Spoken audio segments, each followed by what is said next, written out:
Ito pala guys, isa sa mga magandang puntahan na park dito sa Dubai. Lalo na kapag magsama-sama kayo para masaya. Ito kami kasi day off ng mga kasamahan ko dito sa room. So mga roommate ko sila. Tapos napag-isipan namin na pupunta kami din sa park mag-picnic kahit may panahon man lang kasi normally lahat ng mga tao dito busy. Ayan, nag-umpisa na sila ng anong tawag dyan, panghaling. Wala, sa Bisaya panghaling yan eh. Oh. Ang ganda ng weather pag ganyang oras. Kasi yung iba naman nag-prepare ng mga iihaw namin. Ayan, yung friend kong masayahin. Ayan yung buntis. Mga kasamahan namin yan sila. Ayan na ako nagsayaw-sayaw. Ayan yung kapatid ko. Masaya kapag marami kayo eh. Para masaya talaga. Less stress ba. Lagi na lang nagtatrabaho tapos wala namang 'di ba? So bigyan muna natin yung panahon yung natin sarili para makapag-isip-isip man lang ng kung ano-ano ba. Hindi ma-stress. Kaya mas maganda dito. Nakaka-relax talaga. Nakapunta kami dito ng maaga para mas maganda kasi tatlong lang dito ihawan. So kung maaga kayo magpunta dito kung sakali may space kayo, makapili kayo ng lugar na maganda. Itong napili namin medyo mainit doon sa kabila eh. May isa dyan sa gilid. Tapos hindi namin na kasi meron na palang nakauna. So dito kami sa mainit, so okay lang, at least meron. Tapos yan, nag-ihaw kami ng tilapia, pork, tapos mais, tapos mga gulay-gulay. Yan si kapatid ko, magaling yan mag-ihaw-ihaw. Maganda dyan kasi maganda pala guys pag mag-picnic kayo, yung taglamig ba, para malamig. Kaya naka-jacket kaming lahat kasi taglamig yan. Hindi siya masyado malamig, pero at least parang normal season lang sa Pinas, sa bukid, sa province. Pag pupunta ka ng province sa Pinas, ganyang season, medyo malamig. Pero dito sa Dubai, na yan dito, taglamig. Kaya kung gusto mag-picnic, ganyang mga seasons para hindi masyado mainit. Sa unahan pala ng picnic guys, malapit yung may dagat doon, malapit eh. Diyan malapit, maganda dyan. Kasi maraming ibon, hindi ko alam anong ibon na yung mga white, may mga uwak pa dyan. Tapos bibigyan mo lang ng pagkain, kakainin nila. Kaya lang yung iba natatakot ang ingay nila pag bibigyan mo sila ng pagkain, itapon mo doon sa may dagat. Hahabulin nila yan. Tapos ang ingay nila, ang saya talaga. Nakakatuwa. Kaya pag pupunta kayo dyan, magbitbit kayo ng sitserya. Yan. Medyo malapit lang yan doon sa inanuhan namin na ibon, yung dove na puti. Malakad lang siya, mga siguro 3 minutes or 2 minutes. Yan. Yan, naglalakad. Hindi ko na makita, kanina meron. Naglalakad dyan. Mga magaganda pang breed. Tapos inahayaan lang dyan sa labas. Bawal talaga pala pag bigyan mo sila ng pagkain na huhulihin ka ng pulis. May ganun. Di ko alam yan pala. May nakasapagsabi lang sa akin na pag bibigyan mo daw sila ng pagkain, huhulihin. Ayan, si Buntis nagsayaw-sayaw na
Oo. Si doon. Di ba si si puti? Yun yung si yan. Yan ang si yung doon. Resto? Resto ba? Kaya kung tayo malapit sa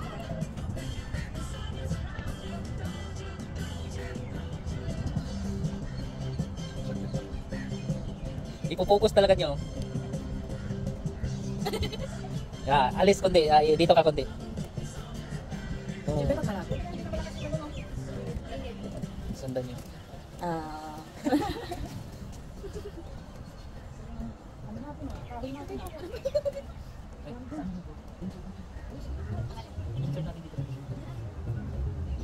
Ay, tabi dalawa lang.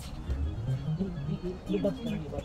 Lubab na lang din. Ako lang ano ang sabi ko. Lubab na lang. Ano yung lubab? sabi din ko ito. May balot.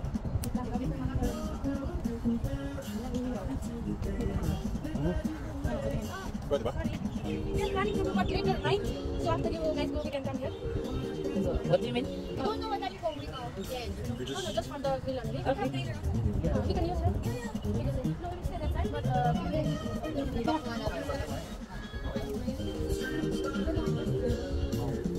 ganda talaga pesta doon. Maganda rin mga pesta doon. Maglabas ng dalawa. Habang wala pa, tutuin nyo lang. Maglagay ng dalawa. Sa kanila.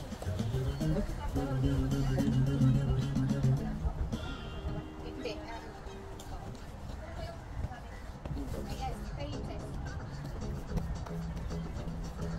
Sus na yun.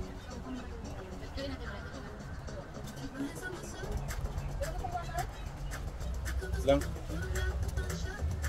Siyempre malapit. Sa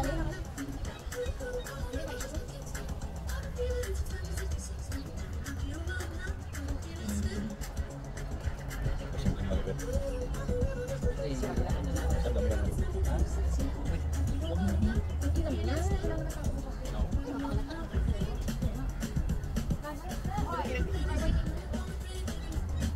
Sa'yo, kataga natin.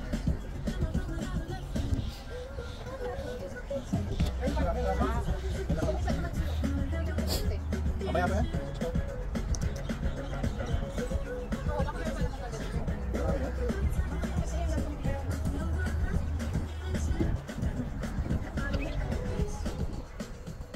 Bilis mo tayo ng kahoy. Uwi natin sa bahay.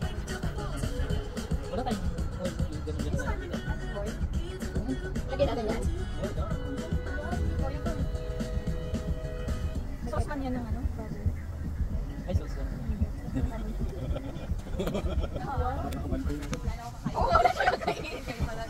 Huwag kang mag-alala, may pansip ka naman.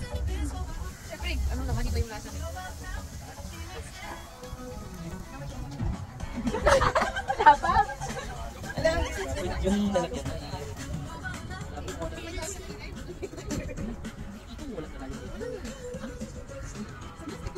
Plastic na lang. Gagawin natin ang lalagyan. Ito ang maglalagyan. Numero ba yung masarap ulit? Dito na lang mo.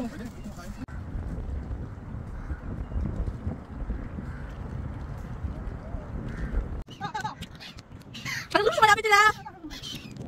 Oh my God! Bigyan ako ka!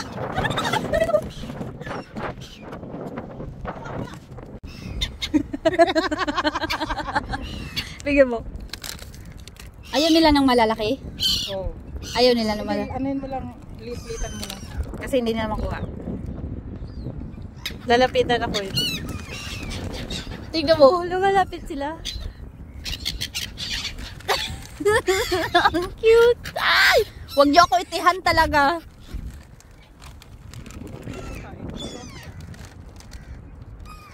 Laki na rir mo. Okay lang yan. Ano lang naman yun.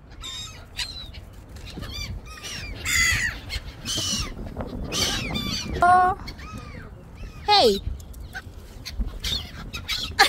Wow! Okay na.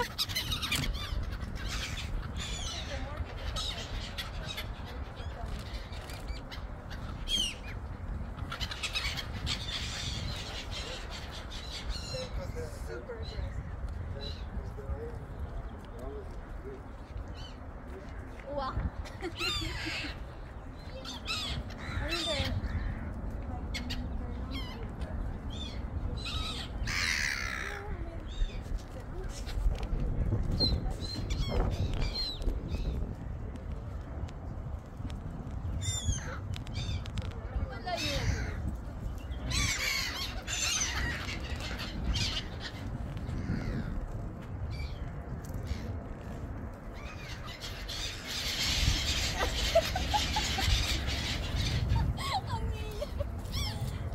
Ang ingay nila. Sige, hulugan mo doon sa baba. Takot sa phone ko mahulog. Sige, hauan mo sa baba.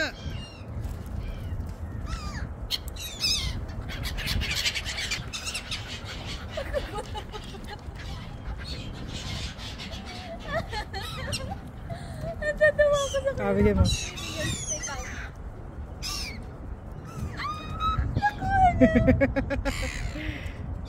Bakit itim? Wala bang puti? Hindi siya takot eh.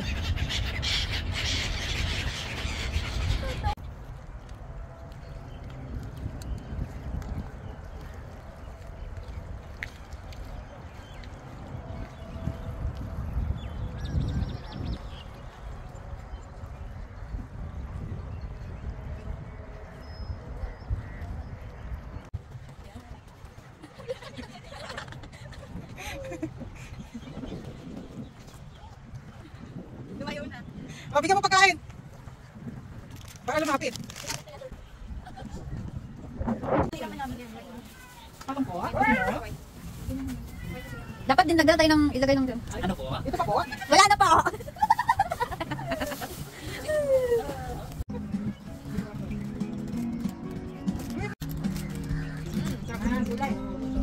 Hey!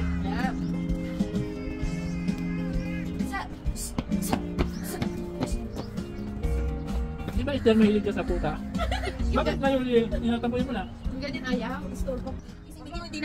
Huwag mo yan, isa sa kapita. Talimig lang.